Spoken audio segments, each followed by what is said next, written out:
Space Stick Ace Galaksi, traveling the cosmos in a sentient, shape-changing ship with an equally sentient self-destruct program, solving mysteries for me, the editor of the giant book of destiny.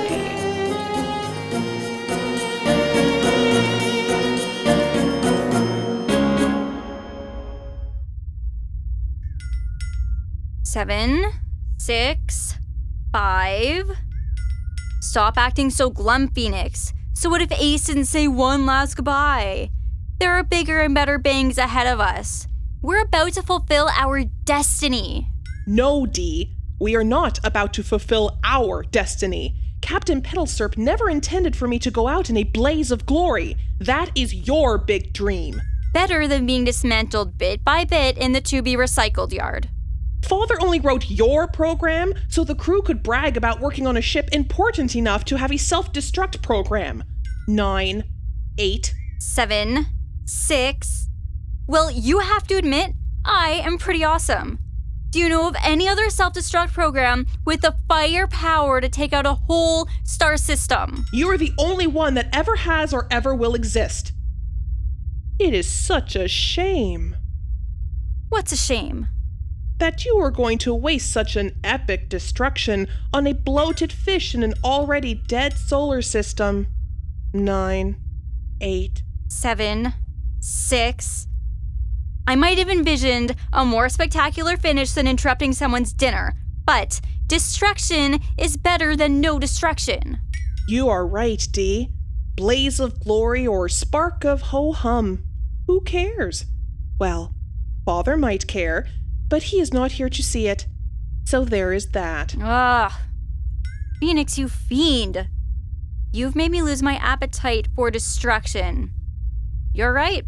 Let's go find a bigger fish to fry. Wait. No, Dee. We have to do this. To save destiny. This fish is bigger than either of us. Finish your countdown. I will stop interrupting you. Okay. Where was I? 9. No. That is not true. 4. 4, 3, 2... D, stop the countdown. Ace! I knew you would not let me go out in a spark of ho-hum without one final farewell. That's not exactly why I interrupted. Oh. Wait a minute. How did you get through? There was no hail. We never cut the transmission. You were listening in on our final private moment? Did you have popcorn? I told you we were going out in a blaze of glory, Phoenix. 9, 8, 7... Stop that countdown, you foolish ship. There's no such thing as a private moment around here. This office edits every moment for everyone. We didn't edit this one. No. Which is why we had to monitor this final so-called private one, to make sure the job was done right. How often do ships pass in the night, Copy Aid? It's impossible to determine what exactly you mean by night when they're passing in the depths of space. I can answer that all the time. That's right, fact-checker Fran. Ships pass in the night all the time. The insignificant death of one or another of them doesn't mean anything to us. It means something to me. Oh, Ace! Actually, ma'am, this death is far from insignificant. If that star siphoning shark isn't destroyed in the next 40 minutes, it will wreak unpredictable devastation on untold systems. Unpredictable and untold are such despicable words. This is why we don't just let destiny unfold on its own. We need to get this mess cleaned up so we can get back to regularly scheduled programming. Don't forget, ma'am, we still have to deal with the perfect problem on the planet Deneby and unclog the stopped-up timelines before we are regular again. A little too much information, Copy Aid. Thank you for checking in, Ace. It makes this whole unbearable end slightly more bearable. Okay, great. Back to regularly scheduled programming. One final goodbye bang to save destiny, and you're welcome. 3, 2... D, wait. Can you stop with all this Bangus interruptus? Ace, I appreciate how much you care, but the longer this goes on, the harder it is. There is no point in delaying Dee's gratification any longer. My only regret is that I have but one garbage scout to blow to smithereens to clean up this mess we call the future. I didn't interrupt you because I care, Phoenix. You do not care? I do, but You don't have to blow up, Phoenix. I do not? Yes, you do. Phoenix, blow up. Excuse me, I think you meant D. Destruction. Blow up. ma'am, we just talked about this. You agreed when I said if Phoenix could talk a sentient self-destruct program out of destructing, she could probably talk a senseless space shark out of sucking on a star system-size scale. Ma'am? What really impressed me about what you said was how fast you knitted the first sock of what is evidently going to be a very cozy pair while you said it. Consider the socks yours, ma'am. Excellent. Now, happy feet aside, let's get back to the business at hand. Blowing up the star system is much quicker and easier than all this blah, blah, blah. I'm getting a caffeine headache. We need to finish with this so the copy aide can go down and get me a coffee. Copy aid, do you see? 3, 2... Wait! Ma'am, I think Ace is right. We still have 30 minutes. A sentient, shape-changing ship is too valuable to Destiny to destroy if we can help it. Kind of valuable to myself, too. Ma'am! Phoenix! Copy aid! Jerk! Jerk! Ace! Fact checker friend, what is the meaning? Phoenix! Watch out! Ma'am! Phoenix! Copy aid! Ah! Where's Phoenix? What's happened? The shark thing swallowed her! I tried to warn you! No, you didn't. You just shrieked out a string of names. Phoenix, Copyhead, Shark, Ace. That was my warning! That wasn't a warning. That was a roll call. With communication skills like that, do you really think you have what it takes to become a writer? We'll get Fran in for a communication retrain later. Right now, we need to contact Phoenix and tell her to self-destruct. Is that really necessary, ma'am? We still have 25 minutes before the shark thing will re-enter the wormhole corridors. You expect Phoenix to talk the space shark out of sucking everything into its stomach from in its stomach? No, I expect... We need to finish this so the copy aide can get me a coffee. Hail, Phoenix. No response. Oh no! What if Phoenix was destroyed? What if the shark's stomach acids ate through her hull and disintegrated her? Copy aide, get me my antacid pills.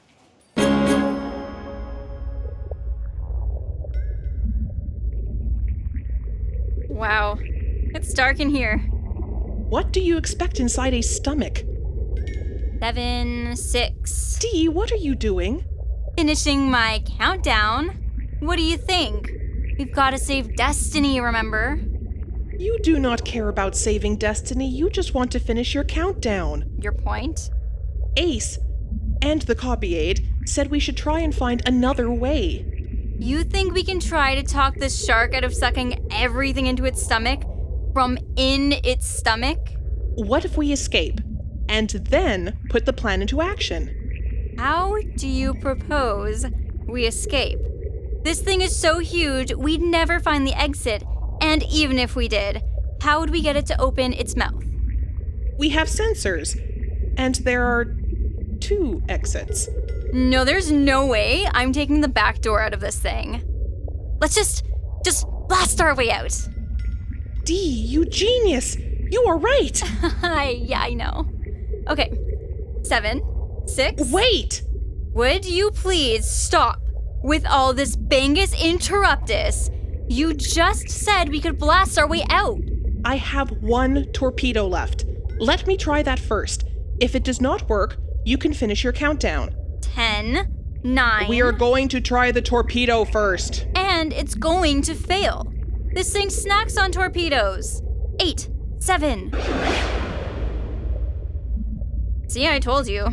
6, 5, 4.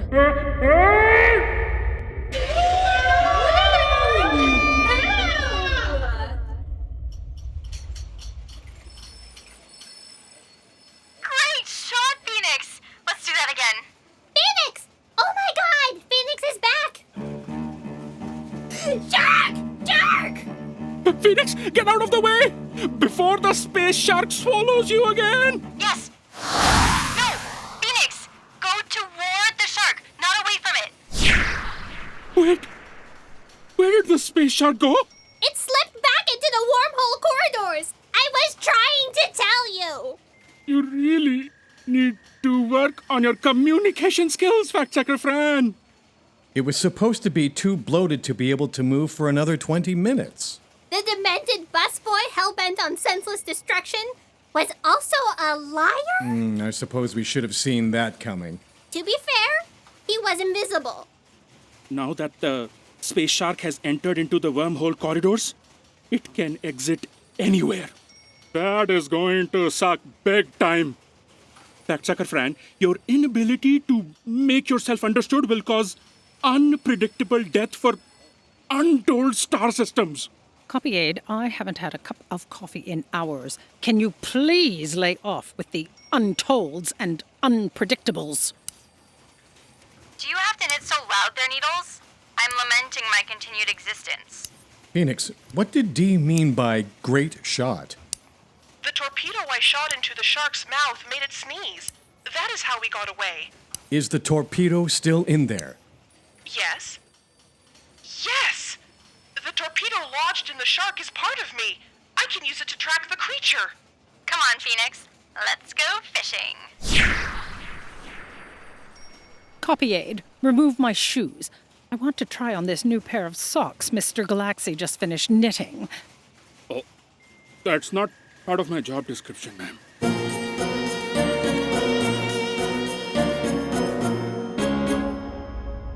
Darcy sucks. 10, 9, 8. Hold on, Dee. It is not actually sucking on the star yet. Before you blow your stack, let us give peace a chance. I don't see why you're so gung-ho on saving that thing. It's nothing but a senseless sucking machine. I am also trying to save us. Ugh.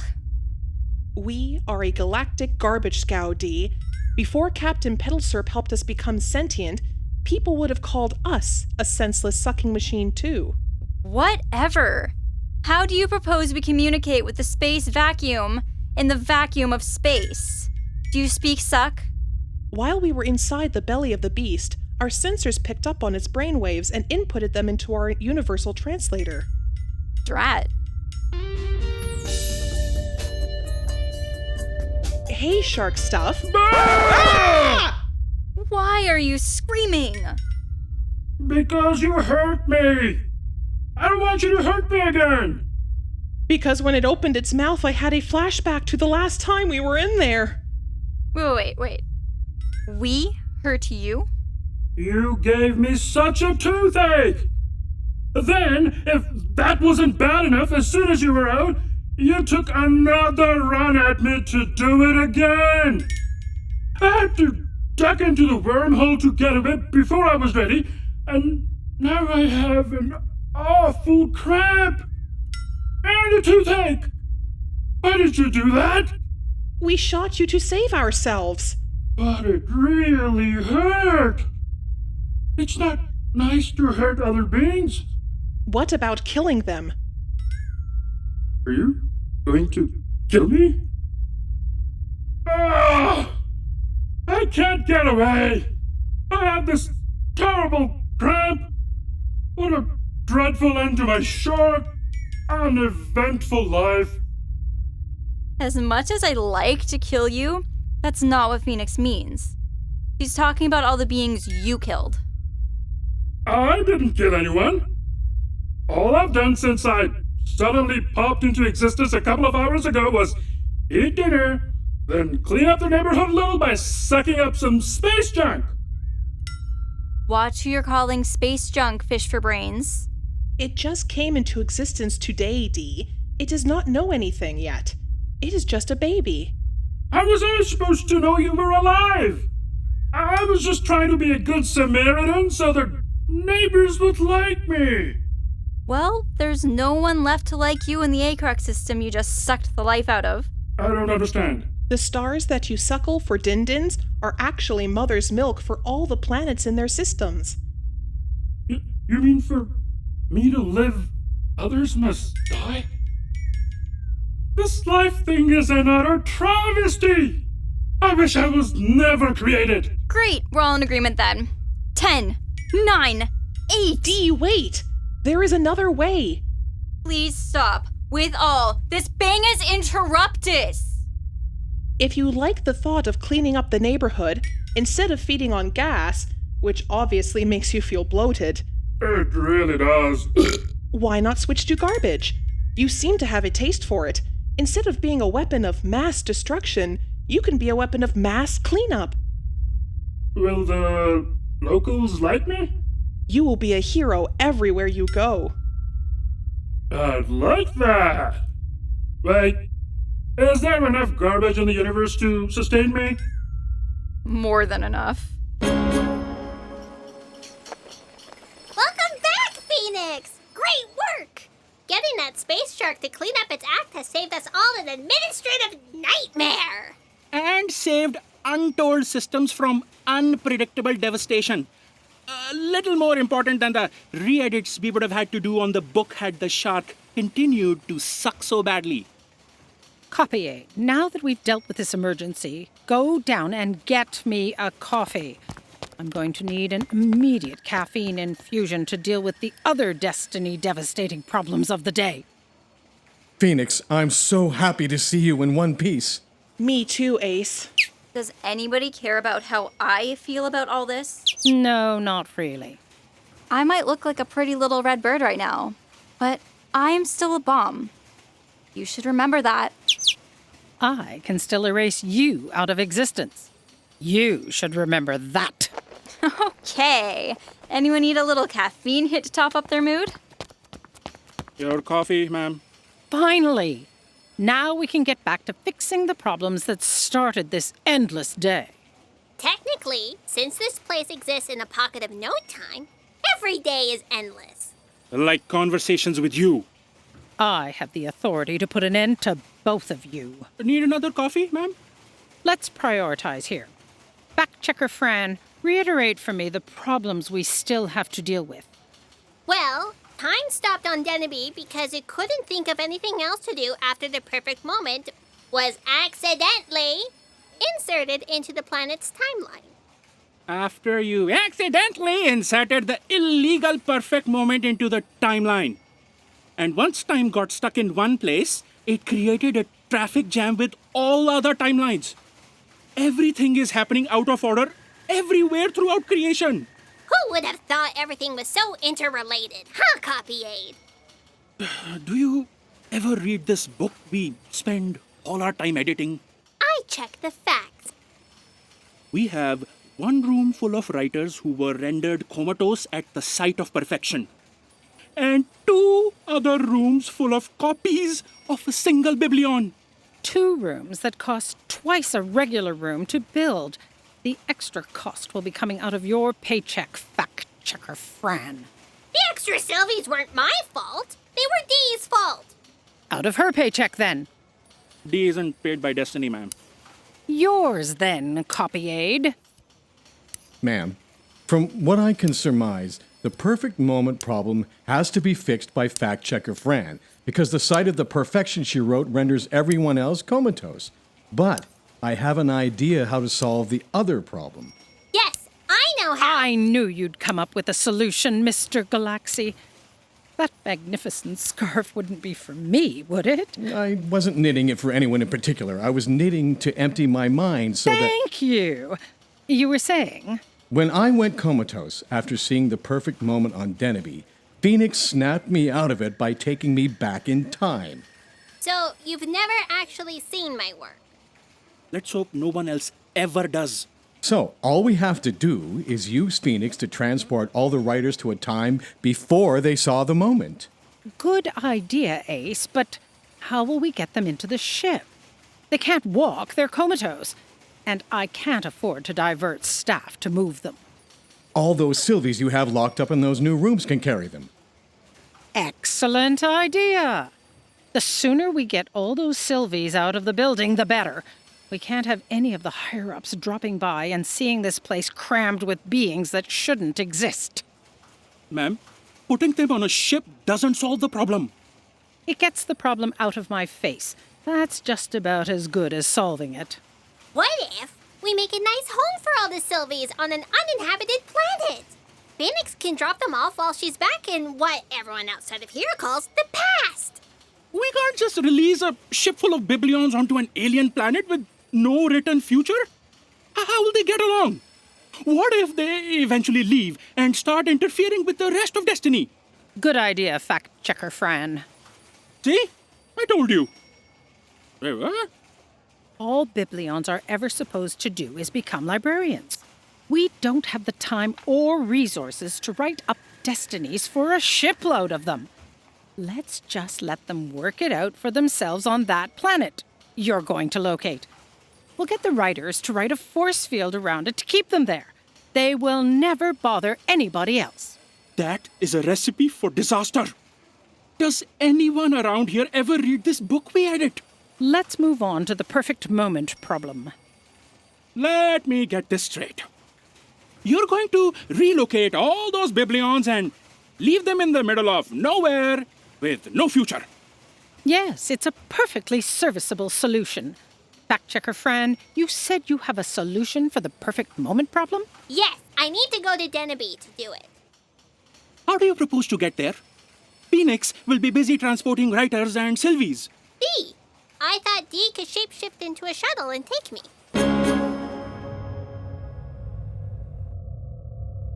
Approaching Deneby. I can't wait to ruin perfection. What do you want me to do? Drop some bombs and take out a continent or two? No! Take me down.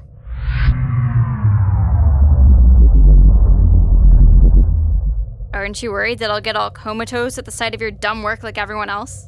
No, not at all. For you, perfection is destruction. My dumb work won't affect you at all. Landing struts lowered. I don't see what all the fuss is about. Looks pretty boring out there to me.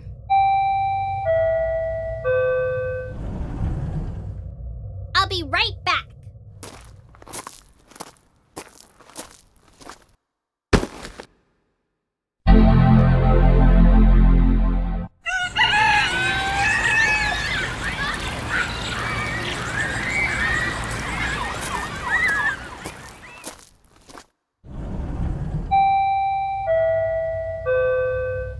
Whoa, that was crazy! This place went from looking like a still frame to a live-action movie. Time started again. What did you do to ruin perfection? I stepped on a flower. That's it? Perfection is a very fragile thing.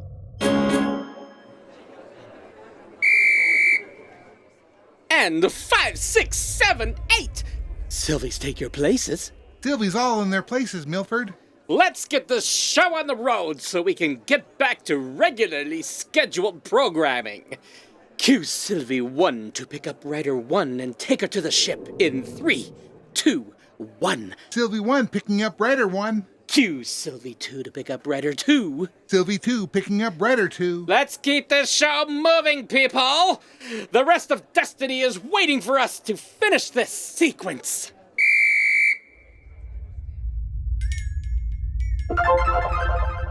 Destiny is hailing, Ace. Go ahead and answer, Phoenix. Mr. Galaksi, before you sail off on whatever adventures you have planned, That were written for them. we just wanted to thank you for all your help. Hey, he had some help helping all of you, you know. Yes. Yes, thank you too, Phoenix. You are welcome. There are 3 of us here. Now that we've got that little mess cleaned up, Those messes. I doubt we'll be needing your services again anytime soon, so farewell. Farewell then.